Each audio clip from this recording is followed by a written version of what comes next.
Yes, guys, welcome back to another stream. I've got a couple of boys joining me for tonight's one. Kevin De Bruyne out injured for the Arsenal game. We'll speak about yesterday's draw against Inter Milan, and we'll speak about the game coming up at the weekend against Arsenal. Let's get some shout-outs, and then I'll bring the lads into the stream. Built to Nathan, built to Herbal, Nathan again. Ethan's in the building, built to Amar, Nats.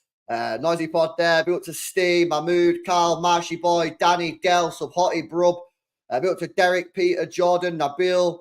Who else we got in here? Built to Kanad. Good to see you guys. Make sure you guys are smashing up the like button to confirm a Man City win on Sunday. Let's bring on our first guest of tonight's stream. It's the man Bailey from Sky Blue Times. How you doing, bro?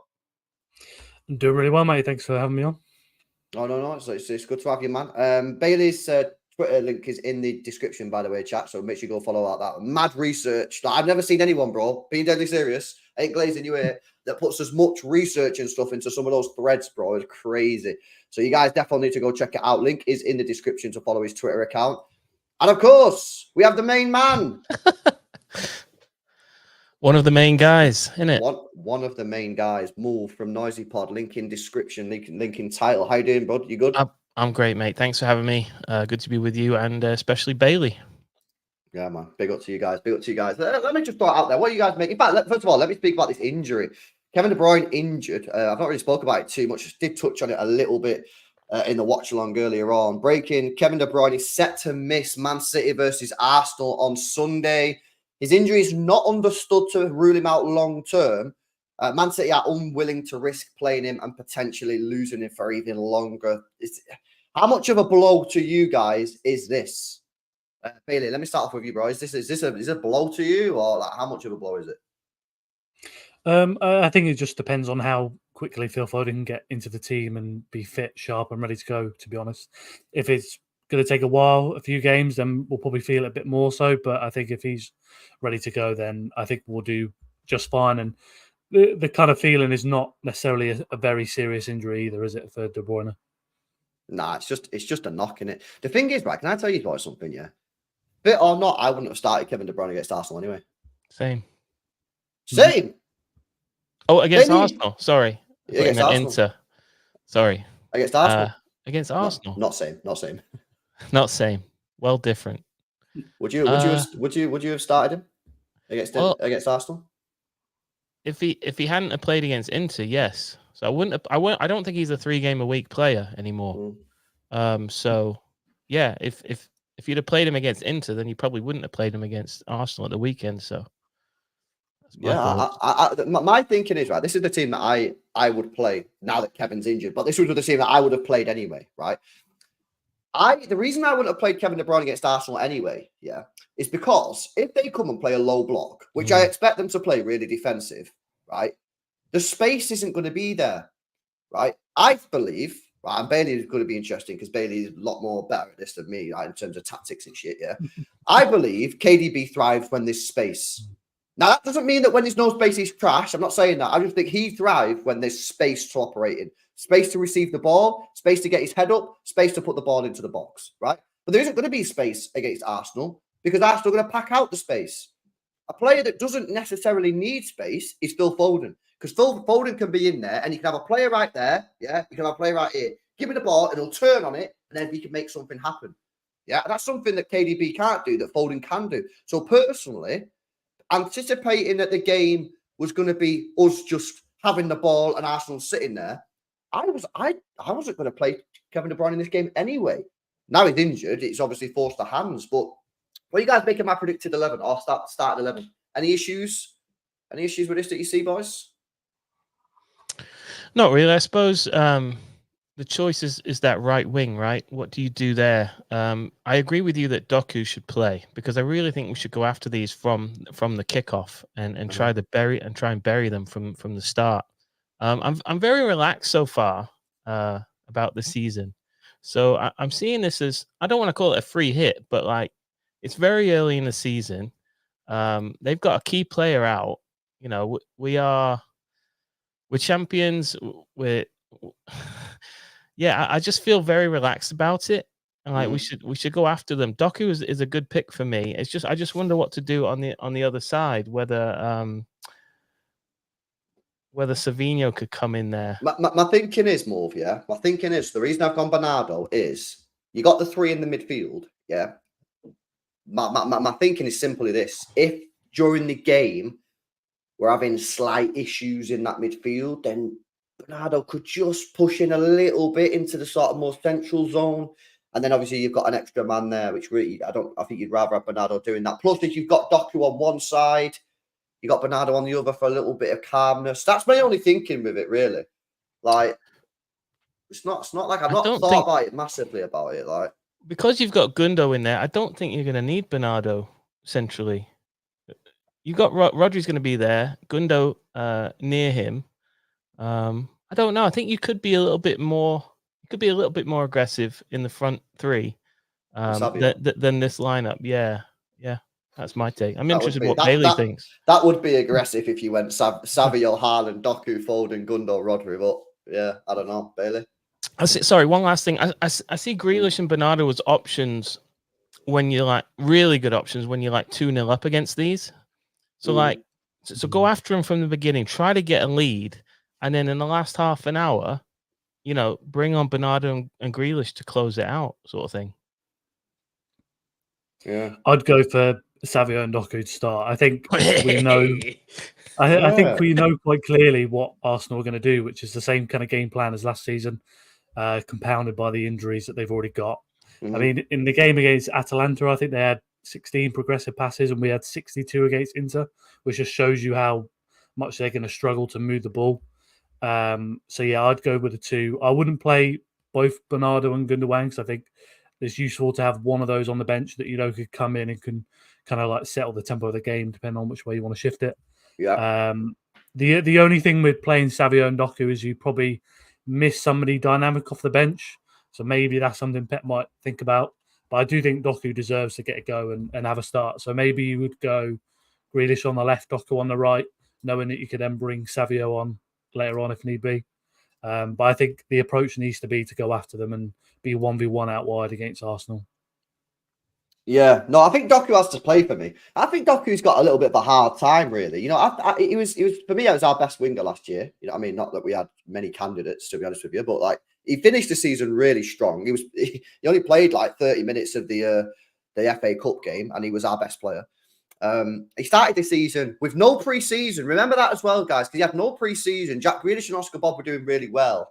They both got injured. Doku come in straight away, played really, really well. And I think he deserves to play. And I agree, if we're going after it, the only reason I didn't put Savio in there is because I thought, is that not to a little bit too hand? But then I guess if they're playing super deep, if they do turn the ball over, they're turning it over deep anyway. So they're going to have 2/3 of the pitch to go up the pitch before they can do anything anyway. So it probably is worth it. The thought behind Gundogan was simply, if you're putting all the pressure on Foden to be a creator, I'd rather have Gundogan as a backup rather than Kovacic, because Kovacic isn't a creator. He doesn't score goals.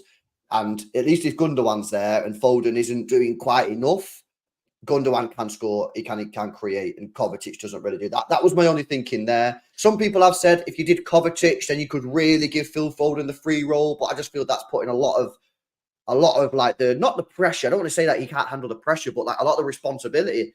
And I mean, if he doesn't find the space or he can't do what he needs to do, other than Rodri, no one else can create in that midfield. This is essentially how we finished the match against Inter. Am I right? Yeah, I think so. Yeah, no, Bernardo came off for Doku. Okay. Really stayed on for 90. Okay, but it's pretty close. It's only off by one. Am I right? My point being that yeah. if Arsenal do play deep like they did last year, like they did a lot tonight, even Atalanta kept the ball away from them from large periods. I think the small spaces FC lineup is going to be key. And I agree with you about KDB, Lewis, and open spaces. But I will say, I mean, every player is better when there's more space. Just some are better in tighter spaces than others, right? Mm-hmm. And I think your small space technicians are in this lineup here, and that's why maybe I might go for Savinho on the right because I think he's also that. So. Yeah, I guess the thing is as well, like if we are going for it, we want players that can actually like take players on and create chances. And Savinho's probably, well, no, he's not probably. He's better at Bernardo than that. I just feel that like you know what it is. It's like not having Bernardo in the starting 11 for a big game just feels wrong. It feels wrong, doesn't it? It doesn't feel right because usually he's always in our starting 11s for big games, and not to put him in is a weird one. But now this is a game that we could potentially, go 5 points clear of Arsenal. And I think we have to go after it because obviously our next game as well is against Newcastle, which is going to be super tough because it's away.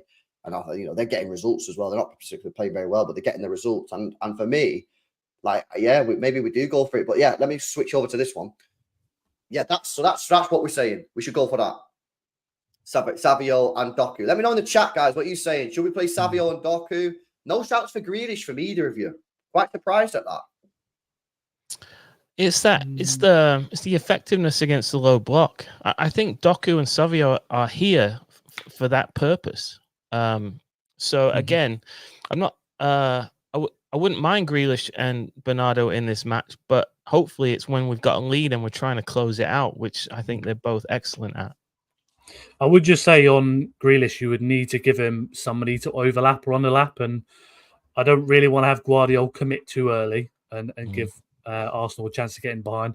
And then you're not starting De Bruyne, who's also been definitely in a West Ham game, and then there were parts against Inter. He was excellent at overlapping for Grealish and then giving him the crossing option. So if you're not going to have those two things happening, and I would say even against Spurs, who don't have the best players 1v1, they still managed to cause White problems that Saka had to come and help out. So if you put better players 1v1 against Ben White, I think we'll have more joy. Particularly if you play the two on either side. Yeah, I didn't think he had a particularly great game tonight, to be honest with you. He didn't look mad solid for me. I think we can, if you put, if you stick Doku on him, Doku could terrorise him. There's a couple of people in the chat then saying, should we not switch Doku and Savio? But everyone moans normally, chat. Well, you normally moan when Doku plays on the right. You normally want him on the left-hand side, so I'm quite surprised at that shout. I'd just stick it. I think I'd just stick with that personally. Yeah, that's right. Yeah. I know Savio played a lot on the left wing for Girona last year, but yeah, not so. There was a couple of people on the spaces last night. We did Twitter spaces last night. A lot of people was asking about should we potentially put John Stones back in and move a Kanji out to right back. A lot of people are fearful about Rico Lewis. I've said this before. I think you just got to trust Rico. He's not put a foot wrong. He's been super good all season. He's been great all season in the games that we played so far, and I think he deserves to play. And I think dropping him for this game, for me, I personally don't think it's the right call, lads. I don't know what you guys are thinking about that. I would keep him in the team. I think if you swap for Walker, then you're losing something in possession, which ultimately in the game last season was our fault, is that we didn't have in possession to break them down and have the right player be the spare man, so to speak. So I wouldn't do that. And I think that's kind of a move. If we were playing away, then I'd get where you're coming from.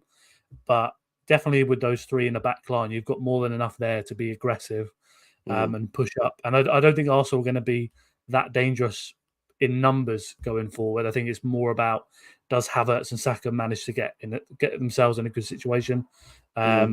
So yeah, I would do that. And then Guardiola can then be the guy that if we need to can be more aggressive and join on that left side. So yeah, I'd roll with Rico Lewis in there for me. Yeah, me too. I think we're going to slap him, I have a feeling we're going to slap him up. I do. I feel like last year, right, they come to the Etihad, right, and I feel like this is what happened in the outcome was that, defensive masterclass against City. They failed to take into account that we weren't playing good at the time. I felt that we were there for the taking. Yeah, in terms of not the game specifically, but the time that they played us. I don't think we was like in a great moment. And they come to us when we weren't in a good moment and just sat there and defended. And I feel like we are now in a good moment. I felt like yesterday, yeah, we didn't play particularly well, but we still created 4 big opportunities which we should have scored. The Brentford game was poor, but the confidence boost for winning that game is a madness. I just feel like we're going to be ready for it. I think the City players have watched that game tonight going, nah, F these, man. We're going to cook these, mate. So I just think that, and the thing as well, just quickly move, yeah? If we win this game, we go 5 points clear. The players know, even though it's only match day 5, the players know that's a big advantage because they know as well, we got to go to St. James's Park, we got to go to the Emirates, we got to go to Anfield, yeah? So the players know that this is a big opportunity, yeah, to take that 5-point lead, and I reckon the players are going to get the job done, man. So that makes me wonder what you think Arsenal's approach should be, and what would be a good result for them. They celebrated that point last season, and it ended up biting them in the arse. Do you think, if they come and they play that way again and they get another point, that they'll celebrate it again? Will they celebrate it? They'll probably take it. Here's the thing, Wolf. Yeah, I've had an argument with an Arsenal fan today about this. No. Right. So here's my thing. Right. I said today, and I've said this for some time, I think for Arsenal to win the league, genuinely, I think they need to beat us home and away. And the reason that I think they need to beat us home and away, I explained it in the watch long before, so people, sorry, I've got to repeat this. Yeah, the reason I think they've got to beat us home and away is because see the result against Brighton. Yeah, I think they will drop points against teams not in the top 6, i.e., games that they should be winning, more than Manchester City will. That's my opinion. That's my view. I think that's going to happen. They've already dropped 1 game against Brighton at home.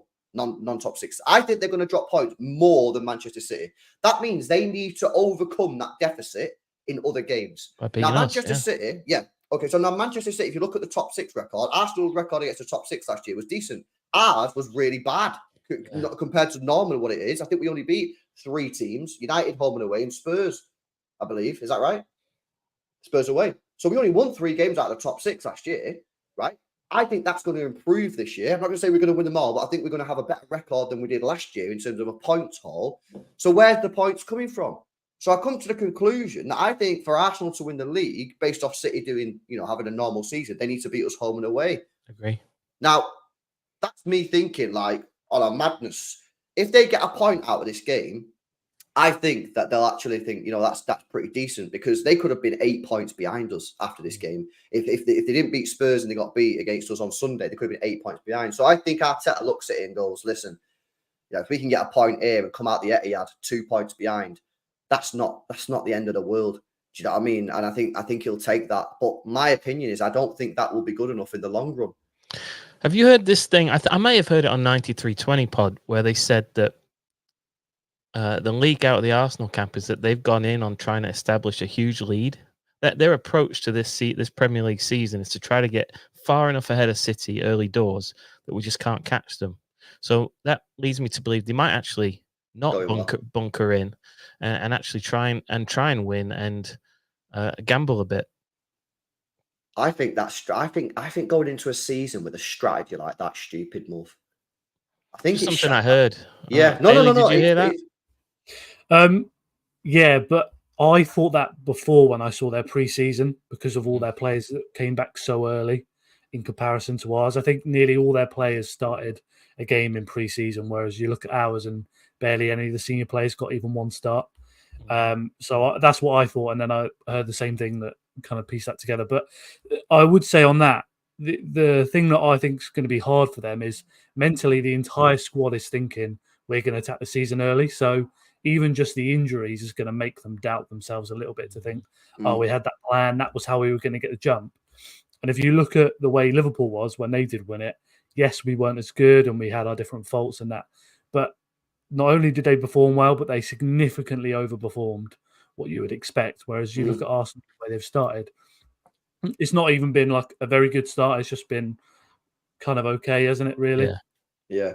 No, I just think going into a season with a strategy like that's very naive, to say, let's get a massive lead, lads. Like, Yeah, I think you're just better off just going into a season saying we've got matches to play and we just go and win the matches and just find out where we are, a couple months into the season. Say, right, this is where we are. This is what we need to change. But Bailey's right. The only team in recent memory to beat City to the title is Liverpool, who just were flawless for 6 months. Yeah, and we couldn't catch them. So maybe they're looking at that, going, well, that's how you're gonna have to do it.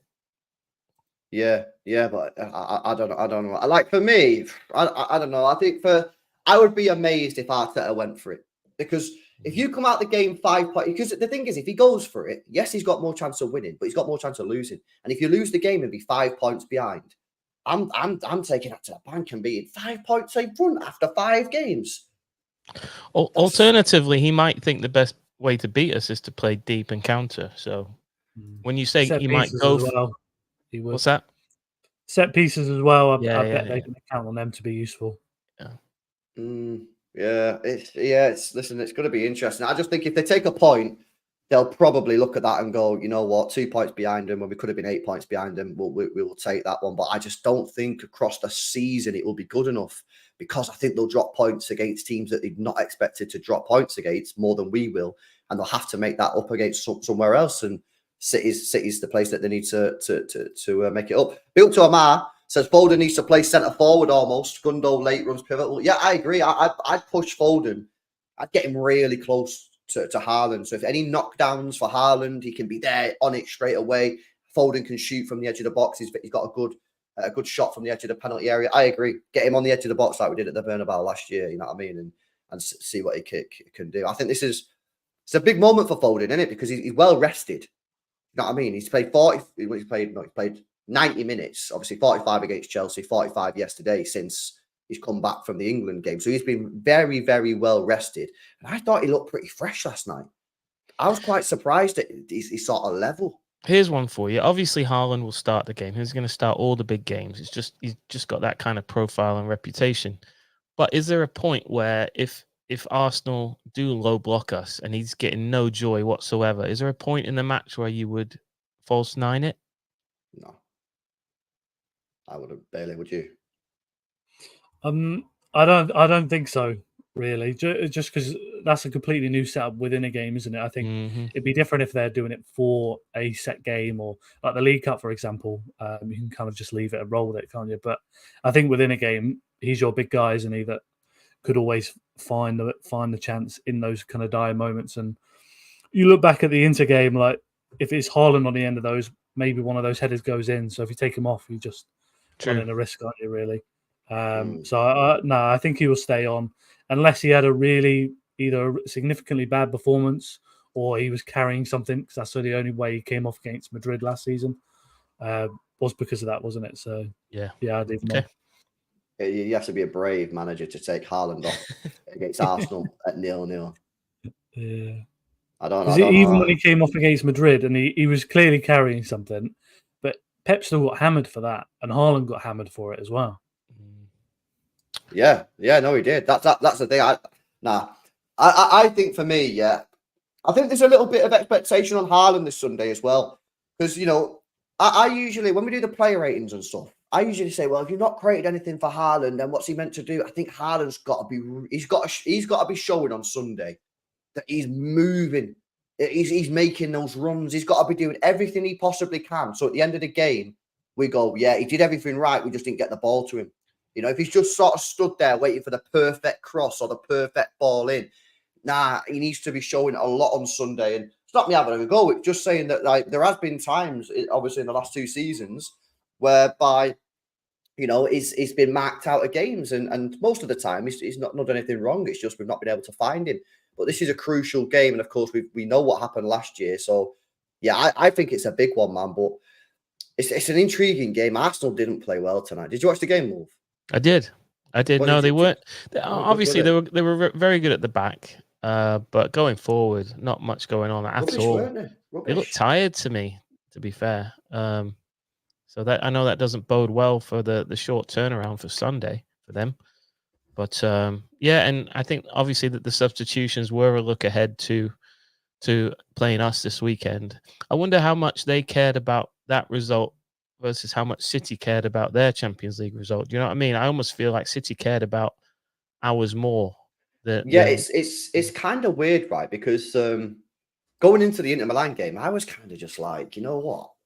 I'm not really that arsed about it. Like there's 7 other games. You know, we got to play, with all due respect, Bratislava, Prague, Bruges at home, Feyenoord at home. We're winning all those games. Like if we don't turn up and bozo the place out, and then just draw or win one of the games against PSG and Juventus, and you're probably through, right? We've got a couple of favourable fixtures now in the Champions League. We've got Bratislava, then we've got Prague, Lisbon and Feyenoord, all before we play Juventus and PSG. Arsenal's have not been so kind. They've got 3 hard games in a row now in the Champions League. So it's kind of weird. We kind of could have just thrown it because we've got easier games coming up. They needed to kind of win tonight because they've got some tough games. Someone put the fixtures up. All right, chat. Someone in the chat get Arsenal's Champions League fixtures up, man. They've got 3 hard games in a row. So I think that's a massive blow for them. Listen, respect Atalanta. They're a good side. Going to Atalanta and winning was no guarantee, but I think they'll be more disappointed with that draw tonight than we will, because we're going to win our next couple of games. Well, we should win our next couple of games. They're not got them guarantees. But I thought they were so poor going forward, man. Like, if they attack like that against us on Sunday, they're going to get nowhere, mate. Nowhere. So just pulled up, they've got PSG at home next in the Champions League, then Shakhtar at home, and then they've got Inter away. And I think, based on the Inter we played against, that's a real hard game, especially away from home. And PSG will dominate the ball against them, I would have thought. But I'd also say I get the impression from Pep, no matter who we're playing in the Champions League, he wants to win that game and he wants to win it well. So the Inter game, I knew, despite us as a fan base maybe thinking it's okay if we get a draw, Pep's going into this wanting to win. Whereas with Arteta, I just don't get the same kind of vibe at all, really, across those games. The thing is, though, Bailey, is, with Arteta, I feel like he's confused, because this year is a big year for him. Like, he's got to win something, man. This is his 5th year. He spent 800 million quid. Yes, he won an FA Cup, but then he dismantled that whole squad and then built his own. He's won nothing.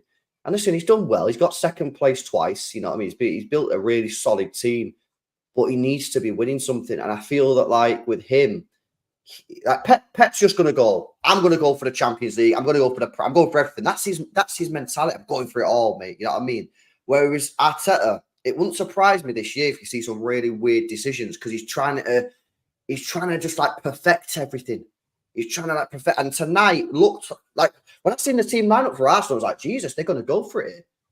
Go and get the game won in the first half, 2-3 up. You know what I mean? See if they can do it. And the players didn't respond. The players didn't respond. Very, very strange. And I'm going to be interested to see exactly how they play on Sunday. Like, I kind of know what they're going to do in terms of setup, but how they execute it. Do you know what I mean? Like I say, for me, I've just started this season. I don't know about you lads, Move, you sort of alluded to it before. I'm super excited for this season. And I've spoke to the chat about it so many times about why am I so excited? And I don't know why I'm so excited, because this time last year, we just won the treble, right? Going into the new season, we're coming off the back of a treble. I didn't feel as good last year, just having won the treble, that I did now. And I think it was because last season, I went into that season knowing it was going to be a worse season than the season before. Because we weren't going to win the treble again. That was like unlikely, innit? Do you know what I mean? So maybe it was because, we just won the treble. Oh, we're not going to win the treble again this year. That means it's going to be a worse season. I mean, I don't know what was going on, man. This is all going on up here, the chemicals, innit? Whereas now, I'm going into this season, I'm so buzzing. Like, Rico's in there, fresh, right back. Obviously, Savio's there. Gundogan's back. It's more stress-free, that's for sure. Because the big thing last season was there was still history to be made, right? With the 4 in a row. That's huge. I mean, we're going to chirp about that for forever. Because I don't know that I'll ever be topped. I mean, and to some degree we have it this year with 5 in a row, but that's just extending it. It just feels a bit more relaxed, and why shouldn't we, enjoy this more? We absolutely should. There's every reason to take the handbrake off the side and just go for it, especially in this game on Sunday. So yeah, I'm with you. I'm very relaxed, but also excited, but it's not a stressful excitement. There's going to be plenty of time for that when the end of the season rolls around. But right now, tranquilo, chilled out. Yeah, 100%. But and the thing is as well, right? If we lose, we're only a point behind them. That's what I'm saying. So we have the opportunity to go 5 points. I didn't want to call it a clear. free hit, but it's got vibes of like you can properly go for this and not knock yourself out of any. It's too early to knock yourself out of a title race. No, I agree. Like if I was to say to you at the start of the season, right, boys, 1 point behind Arsenal after 5 games, you'd be like, oh yeah, that's not bad. That we're chilling with that, okay. But like 5 points clear, like you've got to go for that. You've got to go for it, and that's obviously why when we did the team lineup for people that have just joined, make sure you're smashing up the likes, by the way, people. Yeah, over 400 people in here. That's why we've decided to go for this lineup instead of the one with Bernardo Silva in it, because you know this is too good of an opportunity to turn down. We've got to go for it, man. And I've just got to say, like for me, yeah, I just reckon we're going to do him. I have a mad confidence, and maybe I'm overconfident. I don't know, but I'm just feeling it. You know, Ruben Diaz is back. Last year I didn't think he was good. This year started super strong. Rico, we're getting so much more like progression from Rico at right back. Yeah, so much more progression from him on the ball. Akanji and Gvardiol just carrying on from where they left off. I thought Gundogan, when he came on last night as well, looked a lot better fitness-wise. I don't know about you guys. I thought he looked a lot better. I'll tell you what about Rico, mate. Mikel Arteta will not be looking at Rico as a weakness. He'll be looking at him as a massive problem, a problem he's not had before when facing City, right? Yeah. So Rico Lewis will absolutely be in Arteta's head. As a problem and not a something to attack. So are we basically thinking then it's going to be sort of like Gundogan over here, and then Rodri will move maybe centre, Rico will go there, Bailey, you reckon, and then we sort of play back for. How do you reckon we'll actually play with the ball? How do you reckon we'll actually set up like against Arsenal, mate? The same as you would have seen against Inter Milan, I would say, which is that kind of like 3-1. 6, and then Rico and Gundogan are kind of like in the 2 pockets either side, like that. Foden across the kind of final third in the box. But yeah, I think as Mole's just alluded to, Rico's going to be a significant problem for Arteta to deal with, not only in and around the box, but then also in the build-up. Their press was really quite good last season, but the way we're set up this season with De Bruyne, with Lewis in particular, the way they kind of move around, just causes them a lot of problems. So it's going to be something different. And I'll just go back to something you mentioned before about the kind of way Arteta views the game and stuff. He's very much like, we conceded easy goals, so we're going to eliminate every single easy goal. Whereas Pep just doesn't view the game that way. So he'll try and minimize the stuff out of possession and minimize the kind of areas like the counter-attacks he'll try and minimize. But really, he just expects his players to keep the ball. He won't buy the players and set up to try and eliminate all of that stuff. He just expects the players to be good enough that it can do the job, but never take away from what we do in possession. And I think that's the kind of thing you've seen more and more from Arteta over the recent years, that he's lent more into the kind of out of possession, more into the defence and being more conservative. And we're just going to see that kind of come through. But maybe a few years ago, you think about the kind of Mourinho time, I think Arteta would have been really quite successful with that approach then, whereas at the moment now, when you've got Guardiola around and you're not willing to take as much risks, it's very hard to beat him. No, that's what I mean, because like to win this league, you've got to risk losing games to win the football matches, and this is obviously the dilemma that Arteta's got going into the Sunday game. It's like, do I risk opening up the match? Because every time he's opened the match up against City in the past, we've slapped him up, heavy slapping sometime as well. Do you know what I mean? If you look at the games that we've drawn or lost, it's always been tight games. Last year at the Emirates, tight game. Yeah, lost 1-0 to a deflected goal. Last year at the Etihad, tight game. They just sat there and slap back. You go back like a couple of years ago, we used to slap them 3-0, 4-0, 5-1, 5-0 all the time. So we'd probably give him a bit of PTSD, to be honest with you. Like that's probably one of the reasons he's gone into this system, because people always obviously can compare Arteta and Pep Guardiola and say they're very similar, which they are to a degree, but you are right. Like, you'd never see Pep setting up like Arteta does, like sometimes with his defensive shapes. Which, by the way, I'm not saying this is the wrong thing or right thing. There's no right way of playing football, right? But They do have the differences, but I just wonder. I wonder if Arteta looks back at that City game last year and just wishes he would have gone for it, because if he did and they won it, they would have won the league. And maybe he'll look at this game on Sunday and go, but then he's not got Odegaard, so can you do that without Odegaard? Because they were rubbish tonight, and they've got no Odegaard for Sunday. It's a big miss. Who'd be a manager, eh? Who would be a Because manager? our Liverpool games were never like this, were they? Either they were incredibly back and forth, or one side just managed to win that game quite comfortably because they just did something very right. But Klopp never went into a game conservative, and neither did Pep. I thought really it was always somebody willing to take risks, whether it was home or away as well. And you think how many Anfield games we go into knowing we need to try and win that game. It was never we were never going in thinking a draw's okay. A draw was only okay after 80 minutes, and we'd kind of take it from there if so. Nah, that's facts. That is an absolute fact, and that's why we got slapped up a couple times. They got slapped up a couple times. You know what I mean? That's the way. If you set up like that, that's always going to happen. And they were good games. They're entertaining matches. Big up to LB says Raheem Sterling's going to start on Sunday. Are you sure on Rico? Well, you can't put Walker in because he got cooked off Raheem Sterling last year at Chelsea in the 4-4. So the only other option would be to play a Kanji right back, which I think is a valid option. But for me, I just think that I just play Rico. You know what I mean? Because someone asked me this question the other day. He said, "Oh, but LB, like Rico, it's a fast player," and that. I'm like, you need to just chuck him in and see how he gets on. Do you know what I mean? And he played at Emirates last year. Played well at Emirates last year. He was one of our better players. This is a narrative issue.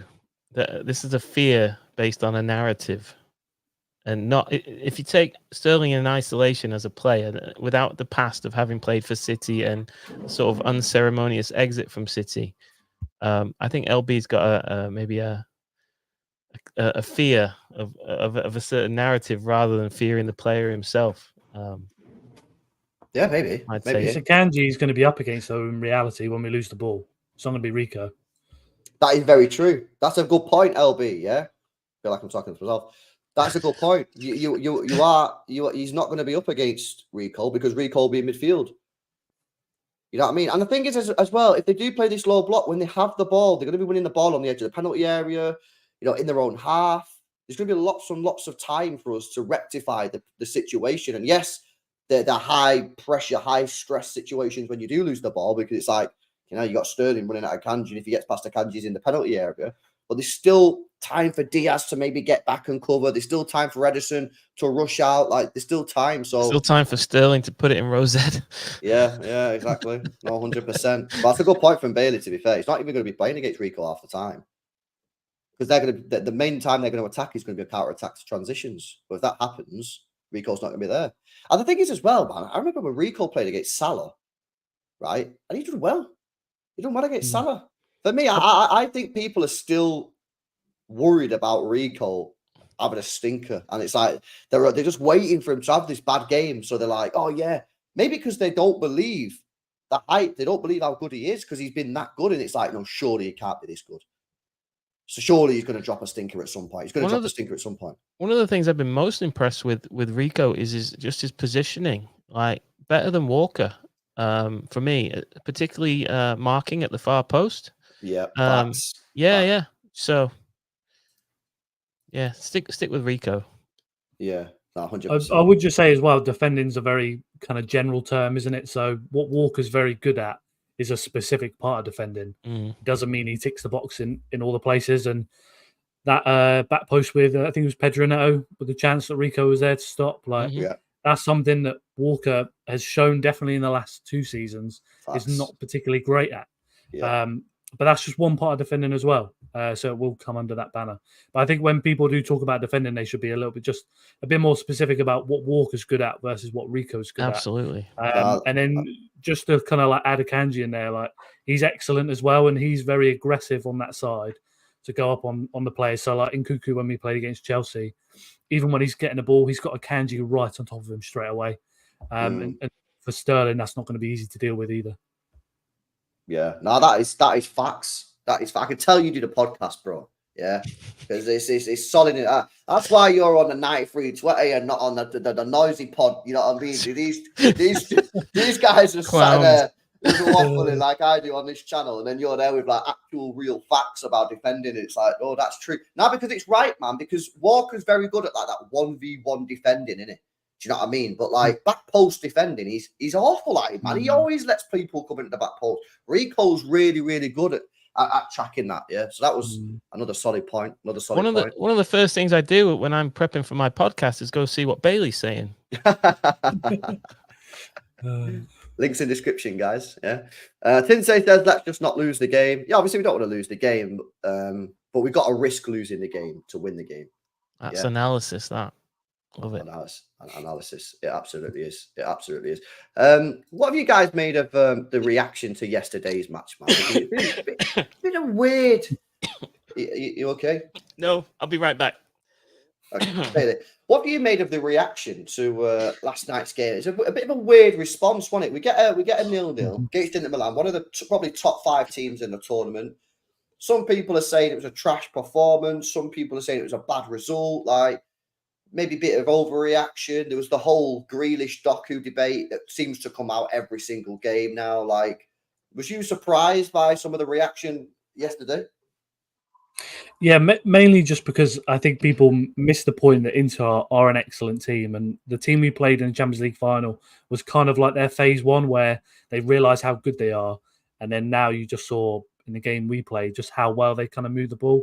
So they weren't just like defensively, they were superb as well, but they moved the ball very well in the build-up. Like they were constantly shuffling players around. You saw their midfielders in the back line and their centre-backs were up on the wing. Like it was a very difficult match for City to deal with, and I think they handled themselves very well. And if one of our chances go in, we just view that game completely different. And if we're being honest, that's probably a match that we're used to seeing in the knockouts, like quarter-final, semi-final, that City play very well, the other team plays very well, but whoever takes their chances kind of wins the narrative on the day. So yeah, that would be the main thing for me. And I think just the last kind of thing to wrap up would be when we get to that Inter Milan game against Arsenal, I think we'll then appreciate how good Inter really are. Yeah, Martin, Mulv, what did you make of the reaction to yesterday? Because it was very mixed between the City fans. Some saying it was trash, some saying it was actually really good and we didn't appreciate it. Like, most of the people I pay the most attention to online, I think we're quite sensible about it. Good game. 2 teams that sort of just lacked a clinical finisher, or on the night a clinical finish. Yeah, no, but I did see some. Some people just never happy. I think, so that's all. Yeah. No, so Bailey, did you think we played well then? Yeah, I think the thing for me though is I kind of slide that scale depending on the opposition. So for me, Inter Milan are a very tough team to play against. So our idea of playing well is probably shifts depending on the opposition. So like compared to Brentford, or if we were playing Ipswich, it would be quite different. So Ipswich, I expected to really dominate and put the goals past them. But for Inter Milan, I think it was going to be very hard for us to win the game, let alone win the game comfortably. So my prediction was 1-0, and even if we scored a couple of goals, it's still probably in like that kind of 2-0, 2-1 range. It's never going to be an easy match. Yeah, because I thought we played all right. I didn't think we played like great, but I thought we played okay. What pleased me the most was, even though we didn't play great, like the quality of the chances that we created. Do you know what I mean? And this is the thing, with Kevin De Bruyne, right? This is the problem with Kevin De Bruyne. People always say, get him off. But even when he's playing trash, he'll always create you a chance. And he did yesterday. He created a chance for Bernardo Silva, who should have scored. Yeah, he completely missed the ball. And this is the problem when you got players like that. It's like the amount of time to look at the chat and it's like, get this guy off. He's having a stinker. And it's just like, you can't take De Bruyne off because he's done that so many times in his City career where he's been bad. Do you remember that mint goal we scored against Newcastle a few years ago at St James's Park? Where he off the bar. Yeah. Yep. He was trashing that game. Awful he was. And then he bang, boom, top cut off the bar. And it's just like, that's what he does. I remember the Leicester game where he scored the free kick, 1-0. Didn't do anything in that game either. It's like he's had so many games in the past where he doesn't do anything. Or he does do something, but it's just not coming off. And it's like, but then eventually he'll find a way. And, you know, he did find a way yesterday because he provided the ball for Bernardo, who really should have converted the chance, in my opinion. So, yeah, no, it was an interesting game. But listen, I think all things considered, I think it was a decent point. Do you know what I mean? You got 7 games to go. Like I said before, we've got those fixtures that we should be winning. What it's probably going to do is it's probably going to mean that you're probably going to need to beat Juve or PSG, one of them, I reckon. Do you reckon? Because no one knows how many points you're going to need. Right. So we don't fully know. But I think all that it's done is it's probably meant that we're going to need to beat either Juve or PSG, providing you win the other games, and then you should qualify. But, you know, I'm not really that asked about finishing top of the fucking group anyway. Yeah, but you get in the top 8. You definitely want to avoid, top 8. You definitely want to avoid those extra games, don't you?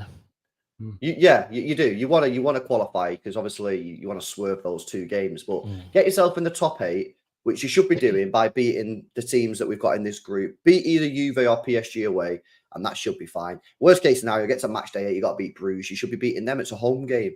But I think we've been very favourable with these fixtures. Looking at the way these fixtures are panned out for us, we could have been Arsenal, where you've had Tottenham away, Atalanta away, City away.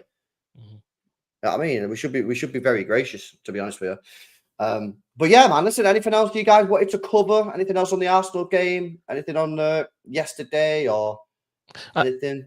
I did wonder what you guys think about who'll play the 9 in the match after Arsenal. Oh, that's a good question. McAtee, maybe? Because you've got to rest Haaland at some point, right? Yeah, I don't play him against Watford. Yeah.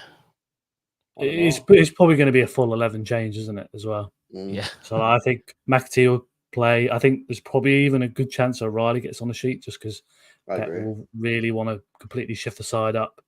I think whoever's not starting on Sunday against Arsenal, so say Bernardo is on the bench and then comes off for 20, 30 minutes, there's probably then a good chance he might start and do a first half.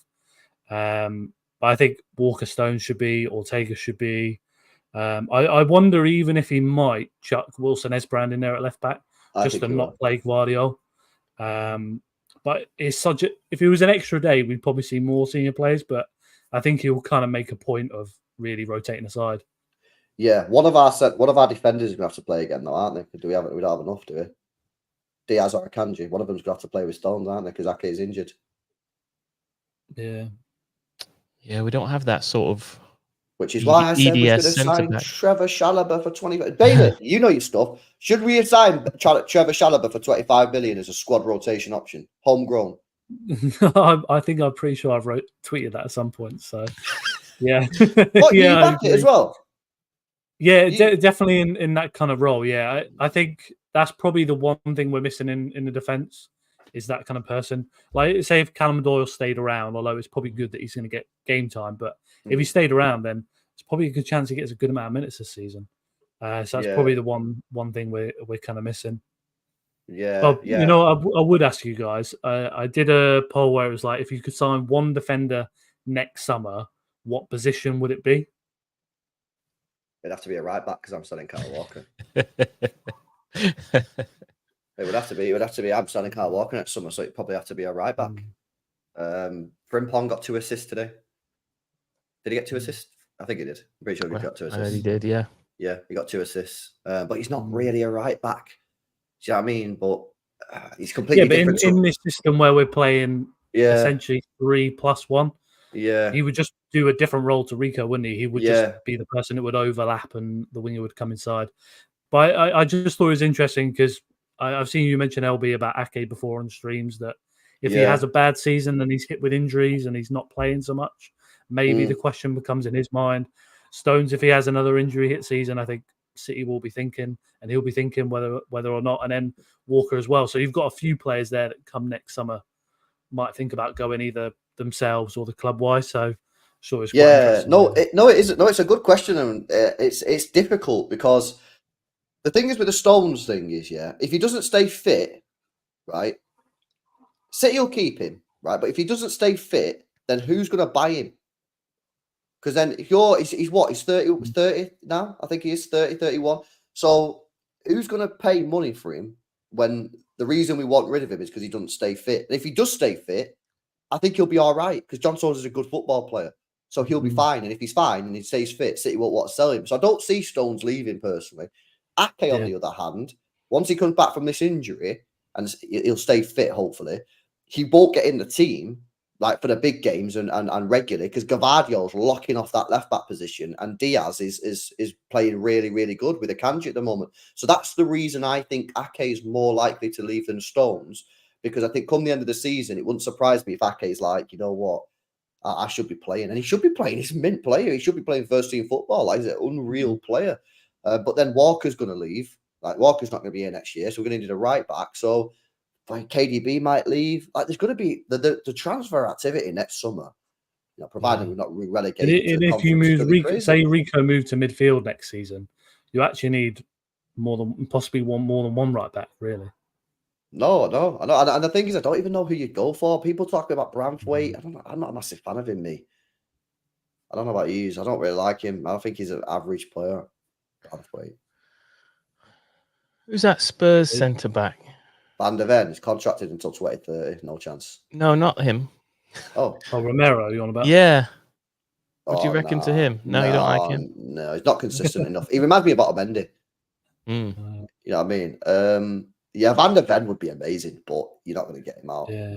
Too expensive. But I think Doyle, I think, could be on the cards to stay. 100%. At the very least, even if we bought somebody in and brought him in, then he'd solve our kind of depth issue. But he's one I would think about considering. I think beyond that, everybody else, you're kind of taking a risk. I think Branthwaite is probably the best option you could see in a Premier League that's a young player, but he's going to cost you a lot of money. And it's quite hard outside of that, really. I like Murillo, I quite like at Forest, but it was only one season, so it's quite hard, really, on that front. Yeah, so if Ake was to leave, Doyle comes in, Walker leaves, Frimpong comes in. Is that we all right with that? That's pretty chill, isn't it? Yeah. So it seems all right to me. I think that's probably enough. You know what I mean? That's probably decent. So I still like that. Yeah, I know you like him as well, Miguel Gutierrez. He is sick. The guy at Girona, the left back. Yeah, I just think if you're going to give Guardiola some cover behind him, you might as well bring in somebody that's just a bit of a different tool to use for Pep. I agree. And he would be able to invert just like Rico can, but a lot more of a kind of passer. But I don't know, really. I think Madrid have like a first option on him at the moment for the next summer, something similar like that. So I don't think we'd be able to get near him.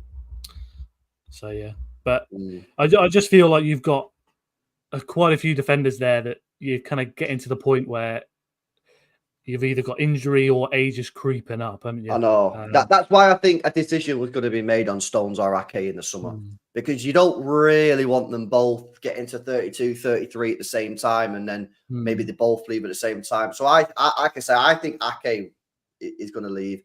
Yeah, Doyle can come in. That's a natural replacement because he's left-footed as well.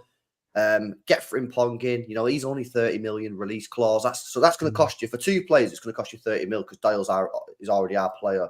Then obviously you've just got to go for the midfielder. Yeah. Before we wrap up, what's your thoughts on the Musiala Wirtz thing? If we're saying that those two players are the sort of the main candidates as the Kevin De Bruyne, where are you at with that, man? Because it's I'll tell you where I'm at. I'm more Musiala than Wirtz. But I don't really care. If we got one of them, I'd just be buzzing. But I'm more Musiala, it has to be said. What about you? I'm the same. Yeah. Looks amazing dribbler. Would be another one of those tight spaces FC players. So, yeah, Musiala for me. I'm currently watching Bayern Munich every week, so Musiala for sure for me. I think we also just need more legs in midfield, more players that can be aggressive from the front, and then just increase the quality. But yeah, for me, it's going to be him. And I think that will kind of help Phil be more of a passer and be a bit more deeper and do some other roles, knowing that Musiala can be the person that can really kind of cover the long distances. I think the only kind of appeal with Wirtz is because he is more of a pass-first player, and I don't think we've got loads of players like that, but I guess that would depend on who our new midfielders coming in are. So Wharton, for example, is one player that's linked. He's very much only going to be a passer. So if your midfielders are going to be more like that, then I think we'd be fine. And I think last kind of thing would be Savinho. I think has got a lot more to his game as a passer than people realise, but at the moment he's not really doing that so much. Yeah. What do you make of this, Bailey? Because obviously you're saying you're watching Bayern. And I've seen Didi Hamann says Musiala's not a team player. I mean, you watched a lot of Bayern then. I mean, what is that bollocks or? Yeah, no, I wouldn't. I think it's more of a compliment if that guy slanders you, to be honest. But honestly, the if you watch Bayern play, definitely the Leverkusen game is coming up. Like they're incredibly fluid in attack, and Company's got them set up well. They've got some concerns defensively that I think, if behind closed doors, I bet they'd agree with you that the new centre back would have been ideal, and they do want one.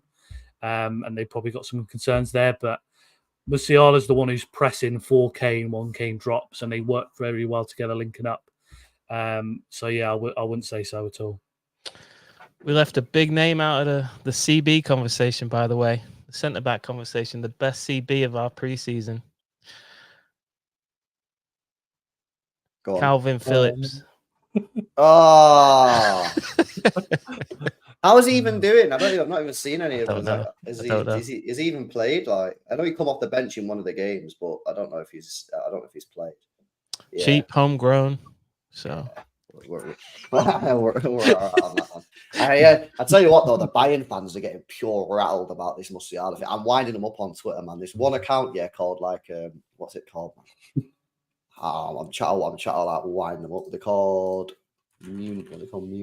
Munich fan page. Yeah. Because basically, I just randomly tweeted about Musiala saying that we got to get Musiala like next summer or whatever, and then they quote tweeted me. They got like 60k followers and tried to murk me. So now I'm just fucking winding them up and like every time like a Musiala like link to Man City, I was tagging them in the post and like rattled. It's mad. I think they all know though. Sorry, last thing. I think they all know, and we'd be in exactly the same position that if one of our players is at this stage of their contract, this young and this talented, they should have been signed up already. And Liverpool fans will know that's with Trent, won't they? Like, if he was going to sign, he should have signed already. So it's definitely something concerning. Oh yeah, 100%. Because some of them are acting like they've not offered him a contract. Of course, they've offered him a contract. He's got 18 months left on his contract. They're not going to let him just go down to 18 months. Yeah, and then they go, yeah, but he's just holding out for the big money. I think Bayern have already offered him the big money. You're telling me Bayern haven't put him on one of the highest paid players at the club? The guy is unreal. Do you know what I mean? I think genuinely, yeah, because if you actually look at his quotes, yeah, he's always talking about Ballon d'Or. He really wants to win the Ballon d'Or, Musiala. Like he's always spoke about it. He speaks about it all the time. And I don't think he thinks he can win it at Bayern, which is a fair comment, to be fair, because like there's just not enough eyes on that league. So I think he's looked at Jude, innit, going to Real Madrid. I'm thinking, hang on a minute, I'm doing the same thing, if not better, at Bayern Munich, and he probably is being better at Bayern than Jude is at Real Madrid, and I'm not getting half the praise. Why? Because you're at Bayern. Same with Sané. Sané went to Bayern and sold a dream, man. Come to Bayern, be the face of Bayern Munich, and be the face of Germany. It just doesn't. There's just not enough eyes on the German league across the world, across Europe, and I think Musiala's clocked it and thinking, well, I'll get off. And he's got a year left on his contract at the end of the season. City are going to be in a mad strong position to get his signature. You know what I mean? Because really, how much can you demand for a player if they've got a year left on the deal? 100 mil? Can they get 100 mil max? Right, I don't know. Yeah, it's going to be something like that. And especially when I think it works twofold for us, doesn't it? Pep is a perfect person to be able to sell him on what he could do to Musiala as a player and develop him. But then the other side for us is that's a big gift to give Pep if he extends his contract. Say, here you go. Here's the next guy coming through for you. No, exactly. So we got 115 to beat first of all. We get that sorted hopefully, and then it's so mad in it because like that 115 we could literally make or break us. We get out of that, and we get away from the charges, and we're fine. We're signing Musiala, Pep signing on a new contract, Haaland signing. Everything's great. We could be playing Conference League football. Who knows? It's gonna be crazy, man. We will be there. Yeah, we will be there. All right, then. Big up to you, lad, for jumping on. Obviously, Move from the Noisy Pod. I am going to jump on one of their podcasts soon. So yeah, keep your eye out for that. They also have a YouTube channel. Sometimes they do like live phone-in shows and that, which is cool. So I've put them in the link is in the title, that for the YouTube link. And then, of course, Bailey from the Sky Blue Times, guys, is honestly mad. The amount of work that Bailey puts in on those threads are crazy, guys. So make sure you check him out on Twitter. The link is in the description. I'll just go to Twitter and type in the Sky Blue Times. But yeah, big up to you, both of you lads, for jumping on. Hope you guys are, remember tomorrow, actually, yeah, midday live. We got me, Martin, and Tone. You know what happens on those shows. It always goes off, mate. So don't miss it, man. It's going to be crazy. Martin is going to get cooked again tomorrow, man. You know what I mean? This guy's a fraud. Big up to you guys, and I'll see you in the next one. See you later.